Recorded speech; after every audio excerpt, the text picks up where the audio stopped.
इस मनुवादी समाज ने कभी सम्मान नहीं दिया। अलग अलग नामों और उपनामों से उन्हें संबोधित किया जाता रहा। पिछड़ों की परछाई तक से नफरत करने वाले मनुवादियों ने उन्हें अछूत बुलाया, उनके छूने को पाप बताया। लेकिन उसी दौर में एक ऐसे महामानव सामने आए जिनके लिखे ग्रंथ ने न सिर्फ ब्राह्मणवादी मानसिकता को चुनौती दी, बल्कि पिछड़ों को एक ऐसा नाम दिया जो आज के समाज में उनकी पहचान बन चुका है। नमस्कार, मेरा नाम है रीटा। आज की वीडियो में मैं आपको बताऊंगी कि आखिर महात्मा ज्योतिबा फुले ने पिछड़ों को दलित नाम क्यों दिया था। दलित शब्द आज के दौर में अक्सर सभी पिछड़ी जातियों के लिए इस्तेमाल होता है, लेकिन एक समय ऐसा भी था जब पिछड़े लोगों को शूद्र या फिर अछूत कहकर बुलाया जाता था। इन लोगों के प्रति मनुवादी स्वर्णों का व्यवहार ऐसा था मानो दलित इंसान नहीं बल्कि कोई बीमारी हो। उनकी परछाई भी पड़ जाए तो ऊंची जाति वाले खुद को अशुद्ध मानने लगते थे।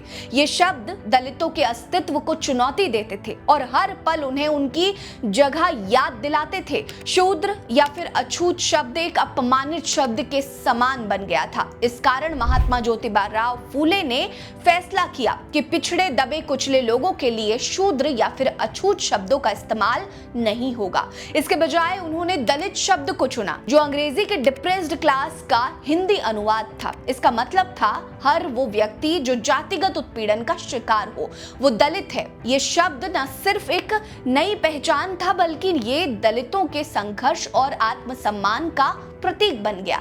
ज्योतिबा फुले ने पहली बार इस शब्द को गढ़कर दलितों को एक नई ताकत दी थी। ध्यान देने वाली बात तो ये है कि ज्योतिबा फुले सिर्फ समाज सुधारक नहीं थे बल्कि एक निडर लेखक और विचारक भी थे। उनकी कलम में वो आग थी जो सदियों की गुलामी को जलाने की ताकत रखती थी। 1873 में जब उन्होंने गुलामगिरी लिखी तो ये किताब स्वर्णों के मुंह पर एक तमाचे के समान थी। इस किताब में ज्योतिबा फुले ने ब्राह्मणवाद व्यवस्था को नंगा कर दिया। उन्हें साफ कहा कि जातिवाद ब्राह्मणों की देन है, जो उनके मुताबिक भारत के मूल निवासी भी नहीं थे। फूले ने ब्राह्मणों को विदेशी करार दिया जिन्होंने भारत में जातिवाद की जड़ें गहरी करने का काम किया। उनका मानना था कि भारत एक समय पर जातिवाद से मुक्त था।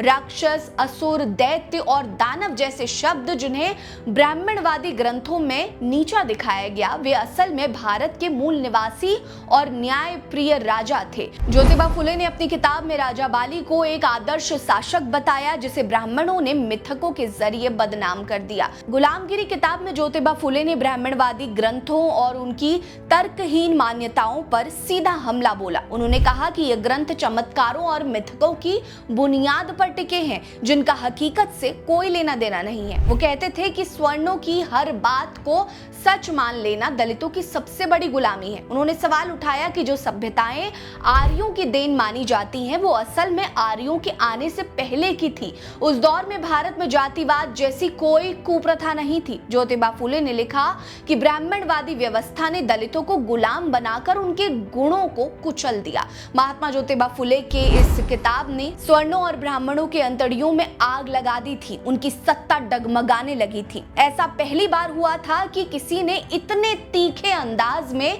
ब्राह्मणवादी व्यवस्था और धार्मिक ग्रंथों पर सवाल उठाए थे।